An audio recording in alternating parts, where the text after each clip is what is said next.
Hey everybody, today on Rahdo Runs Through, it's time for some more crowd sorcery. We're going to be running through some of the most exciting crowdfunding campaigns that end before the next episode airs on March 8th. But before I get to suggesting, I can get on sort of a roll out there, I'm going to send it over to the man himself, Rahdo, Richard, the Rodfather, whatever you like to call him.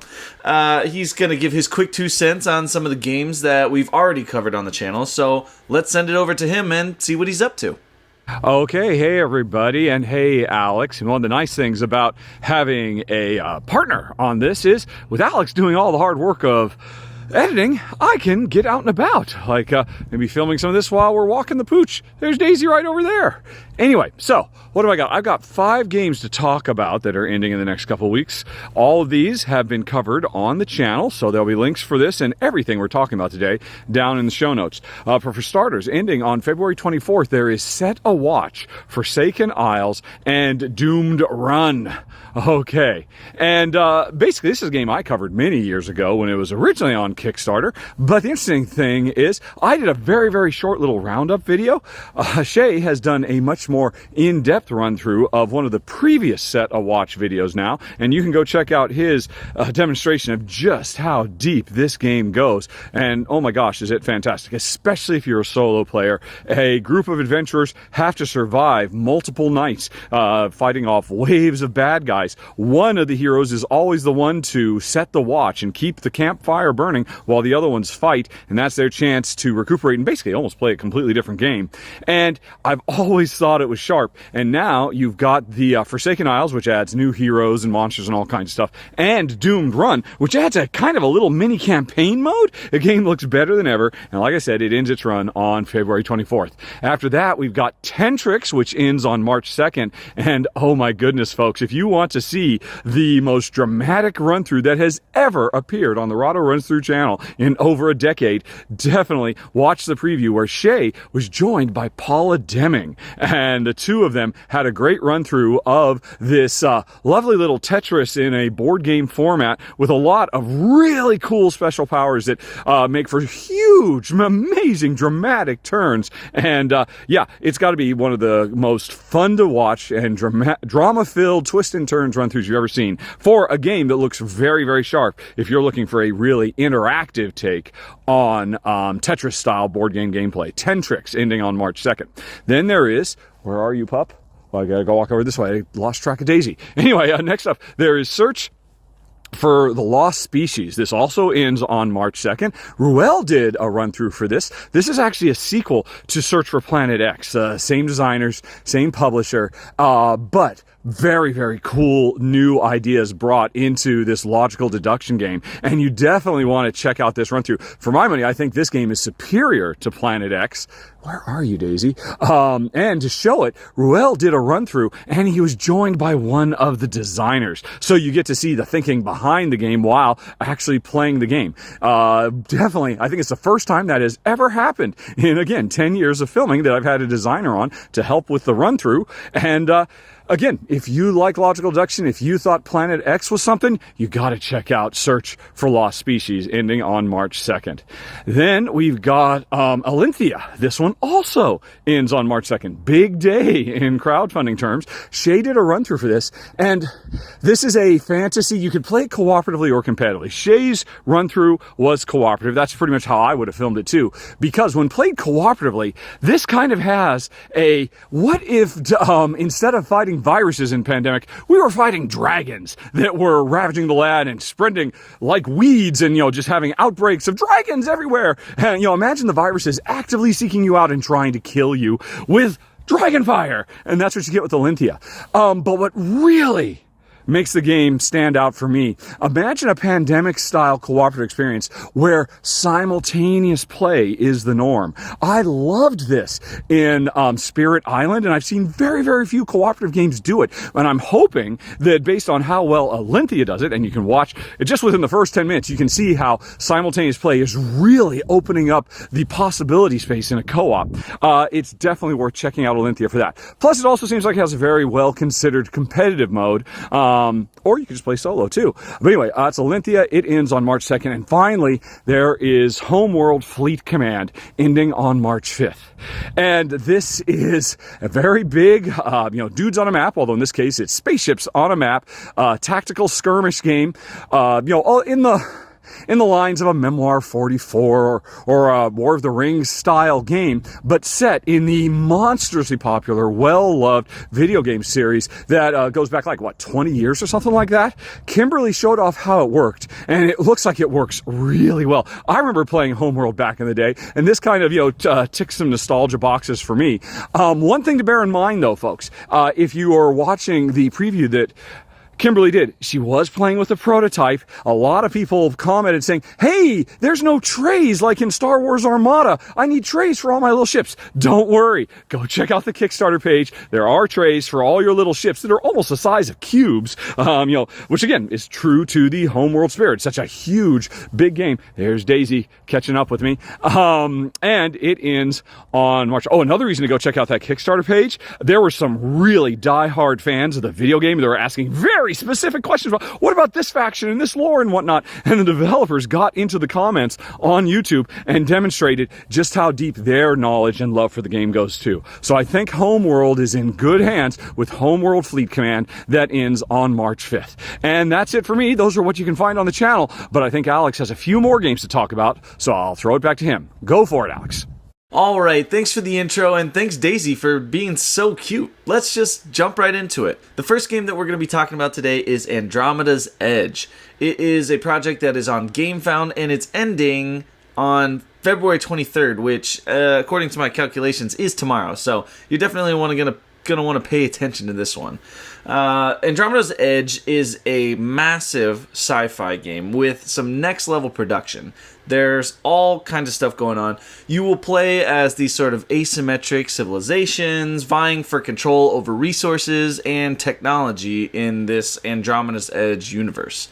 The art looks amazing. Obviously, the minis are absolutely next level. They look like they have this kind of modular element to them, which seems really, really cool.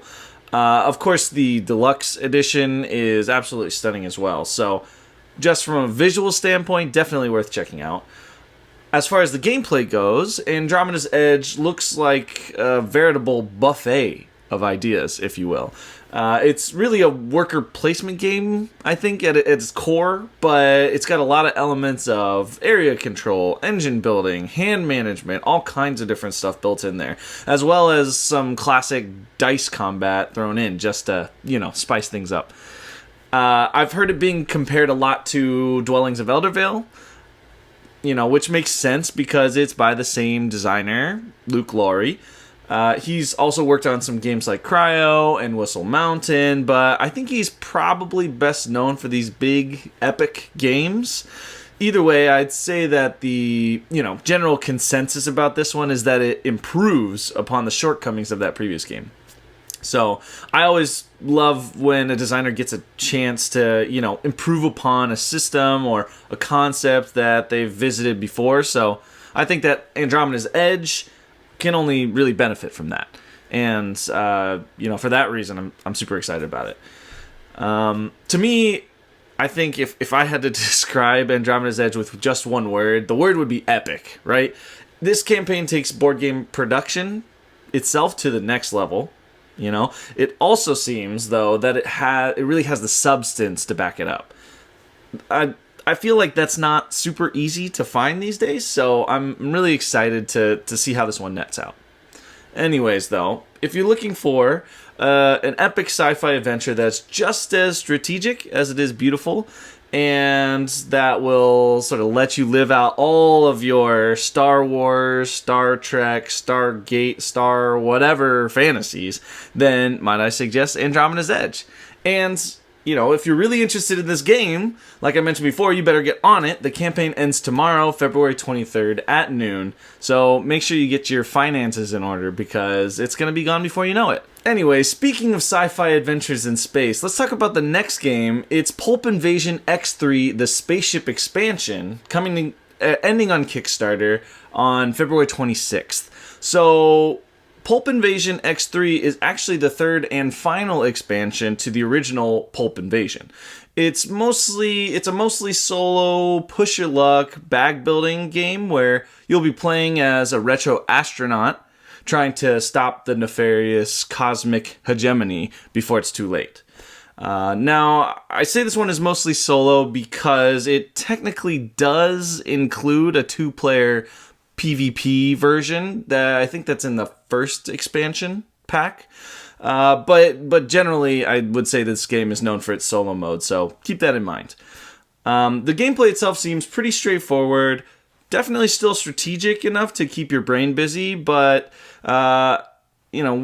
I think that's kind of tough to do with a game that says it plays in 30 minutes or less, but I definitely think there is a strategic depth to this one.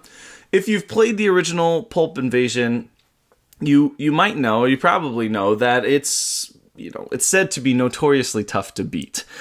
But this X3 expansion, it adds in 2 new twists. It adds in this idea of spaceships and the bridge crew that you might have on your ship. Those expansion elements, they promise to make the whole game a bit more friendly for the captain themselves. So hopefully you'll get a chance to finally beat Pulp Invasion for the first time, maybe. At the end of the day, it is still a push your luck game, right? You're always going to be drawing cubes blindly from a bag, which kind of, reminds me of like something like Clank or Quacks of Quedlinburg or something like that. But I feel like I always like to have a little bit of extra help in a solo game like this, so I'm all for it.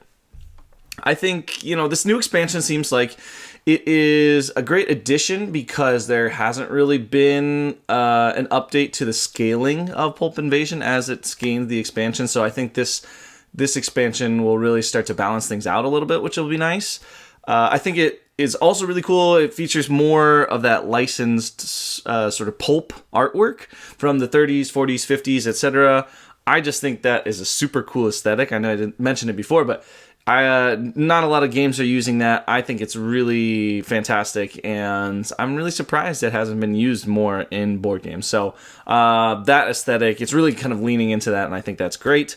And then obviously, in the campaign, you've got the option to get that whole box set. So even if you don't have the base game or the first 2 expansions, you can make the pledge and get all 4 in this nice little, cool looking box and everything. So, if it sounds like something you're interested in, you can check out the previous campaigns and then you can, tap into those as well. So, if you're looking for a quality expansion for an exciting and tense solo game, with even more of that iconic pulp sci-fi artwork that it's known for, then might I suggest Pulp Invasion X3.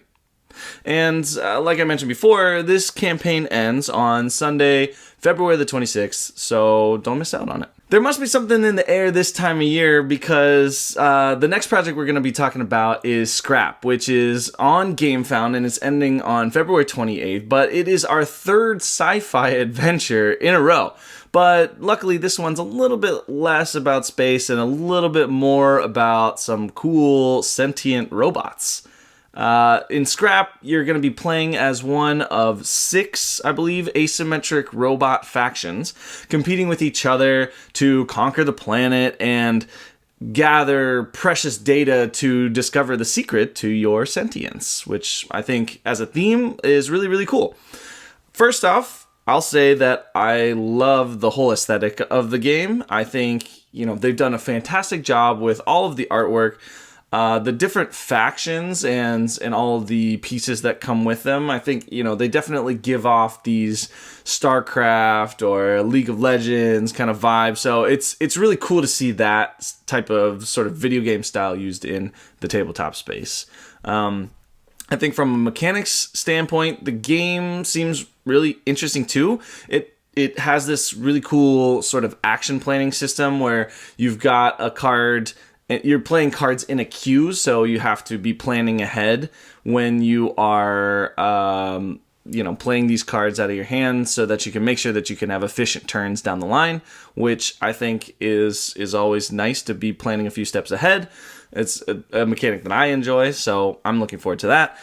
There's also a combat system that they describe it as using cinematic style bidding, which I'm not 100% sure what that entails, but I do love a good auction. I love the challenge of sort of trying to decide how much everything is worth to you and to your opponent. So I think to apply that to combat seems really interesting.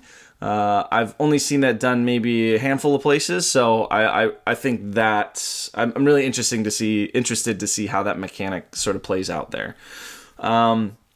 I'll say about this one, I always love to check out projects and investigate sort of these projects by newer designers and by indie publishers. And even though Scrap seems as a whole to be pretty ambitious, I would say, a pretty ambitious project overall, I think it really looks like it has the potential to be able to deliver on all of its promises. So I think that is sort of few and far between with these some of these new board game projects, so definitely interested in Scrap for that reason.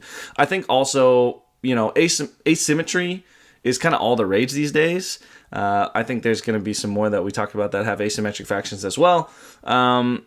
Each of these factions seem like, based on their descriptions, they play totally differently, so it feels like there's plenty of meat on the bone, with regards to replayability, which is always a big factor for me and whether I back a game or not.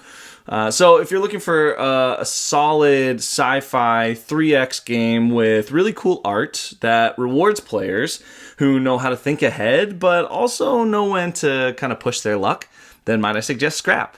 And, if you want a piece of this Scrap, the campaign will be open on GameFound, like I mentioned before, till the last day of February, Tuesday the 28th, so get on it. Alright, the next one we're going to be talking about is Stonesaga, which is, again, going to be ending on the 28th of February on Kickstarter this time. We've been talking too much about space in these last couple games, so let's throw it all the way back to the Ice Age and talk about Stonesaga.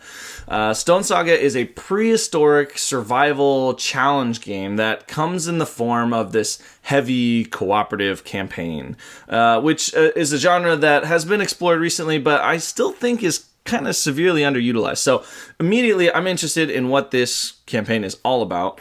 In the game, you're going to play over several generations of this prehistoric people group, legacy style, of course, and you're going to be fighting to survive in an environment that's constantly changing based on in-game events, but also based on the player's decisions. I've been playing these sort of storytelling games recently, and so I love a good persistent environment where all your decisions matter. Overall, I would say the gameplay seems like it is pretty straightforward. You're going to be exploring the valley, discovering new items to build better technology so that you can survive the harsh landscape and sort of these unpredictable events that happen in it.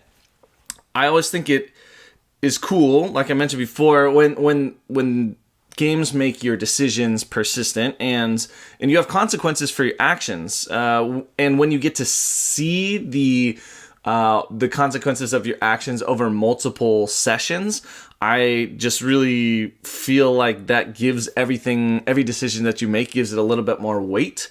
And I love games like that. So Stonesaga seems like it really captures that essence. So I'm really excited to check that out. One of the things that is really interesting about Stonesaga from a mechanic standpoint is this sort of crafting system that they're introducing. So it reminds me of something in video games. It's been in video games for years, like Minecraft or something like that, right? You have you take items and you get recipes so that you can combine those items into other more useful items, right? I think, it's been around in video games for years, but it is, I feel like I haven't really seen it much in board games. So I'm excited to see how it translates to the tabletop.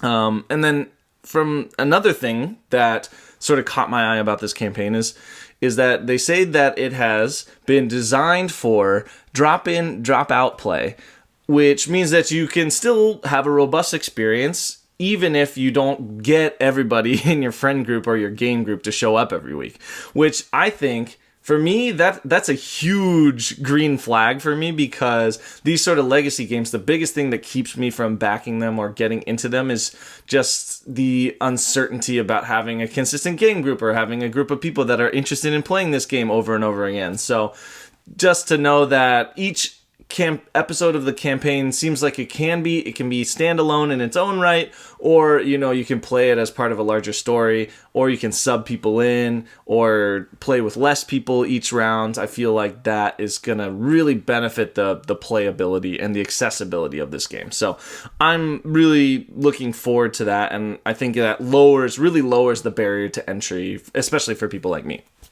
So, I've been playing a lot of games like Robinson Crusoe lately, and like I mentioned before, also sort of these narrative-driven games like Destinies. Stonesaga seems like a great mix of kind of those two, sort of, brutal cooperative, but also this campaign with, where your decisions actually really matter. So I think if you're looking for this epic survival campaign with some really cool new mechanics, some awesome art, and a persistent world where every decision counts, then might I suggest Stonesaga. And even though you can hopefully survive to the end of the game, unfortunately the campaign's not going to survive forever. So if you want a piece of Stonesaga, then make sure to check it out before the 28th of February. All right, next on the list, we've talked about some of the heavier games today. But you are going to need some filler games to play in between rounds of those heavy games, right?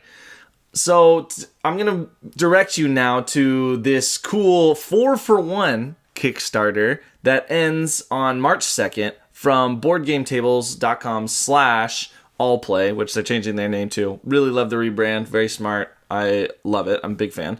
But you're going to need some of those smaller filler games that have a play time of 30 minutes or less to, clear your head in between sessions of Stonesaga, for example. So, what this All Play Kickstarter is talking about 4 different games. We've got Chomp, we've got Sail, we've got Couture, and we've got Mindspace. All 4 of those. So let me just talk about a little bit about each one individually.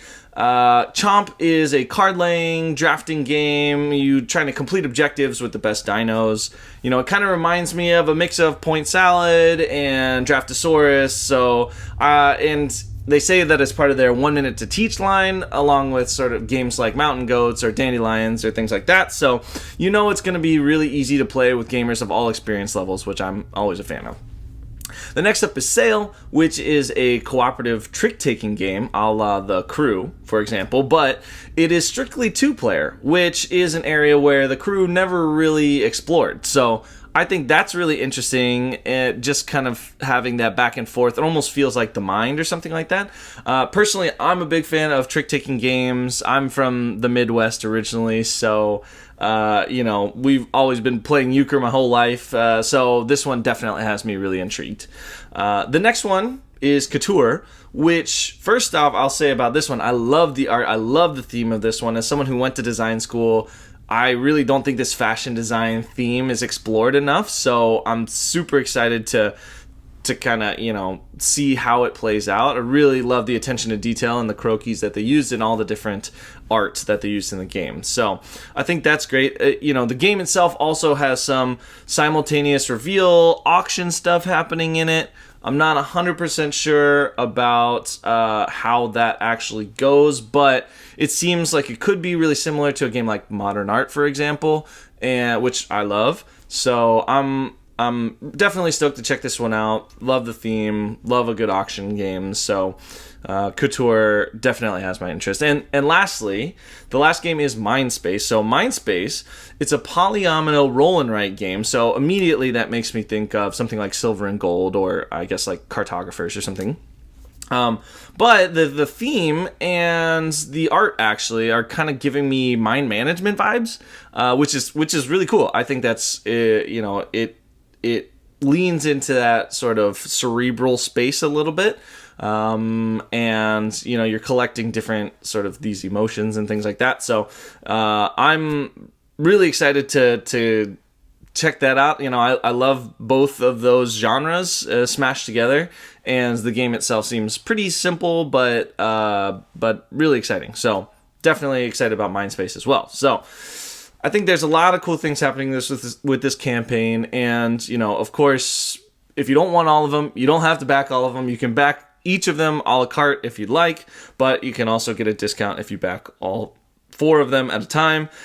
Each of them also comes with some sort of deluxe component version. So whether that's, better little meeples or dino meeples for Chomp, or you got a Kraken for sale and all kinds of things. Board game tables / all play is notorious for kind of upgrading their games. So definitely you're going to want to check those out, because I feel like those are usually the Kickstarter exclusive perks there.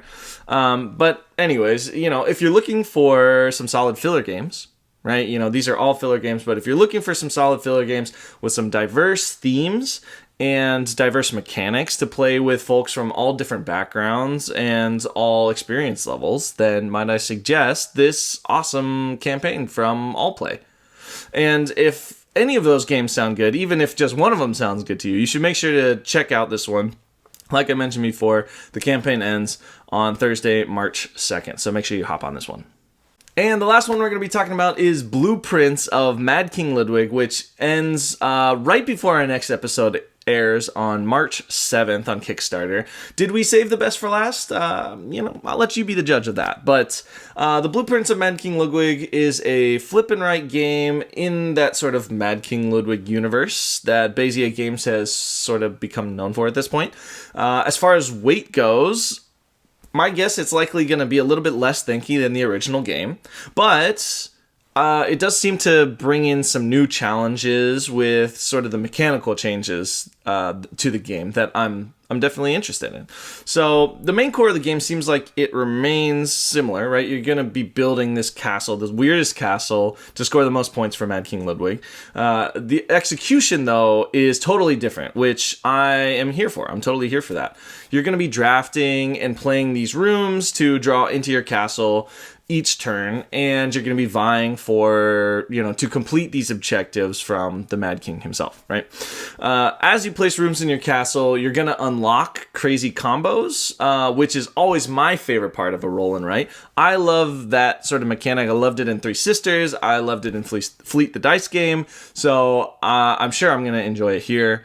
And I think that's what, finding those combo, awesome, exciting moves on your turn is always just like, it just tickles my brain in the exact right way. So weirdly enough, I would say the thing that got me most excited about this campaign is actually the translucent drawing pads.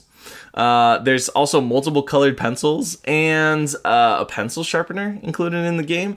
I think they did a really good job with the components, both in the standard version and in the deluxe version, obviously, to make sure that this felt like just not just like another roll and write, which I think that space has been pretty saturated lately in the last few years. So it is cool to kind of see some innovation in that space. Some like Twilight Inscription included, different types of pens, right? This one is using different types of paper, and I think that's really cool. Just kind of using that sort of vellum. It feels kind of architectural as well, which is cool, but also feels a little bit more premium and unique to the game, which I think is cool. So I think in general, if you love the original, right? If you really like Castles of Mad King Ludwig, or even Between Two Castles of Mad King Ludwig, which is personally my favorite, but you want something a little bit more streamlined with some awesome, production to boot, then might I suggest the Blueprints of Mad King Ludwig.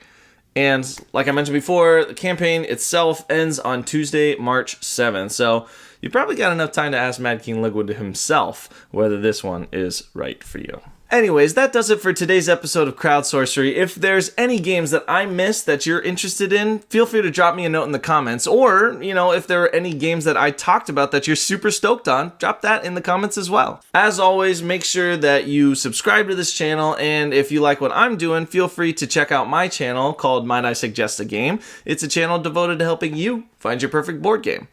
And, if you've already subscribed to both channels, then good on ya. You are a really great human being. I'm very, very sure of that. But if you've already subbed to both of those, feel free to check out the rest of these videos, some of the latest videos on this channel, and dig a little bit deeper into some of the new games that we were talking about. But yeah, that's it for me. Once again, I'm Alex, your board game sommelier, signing off.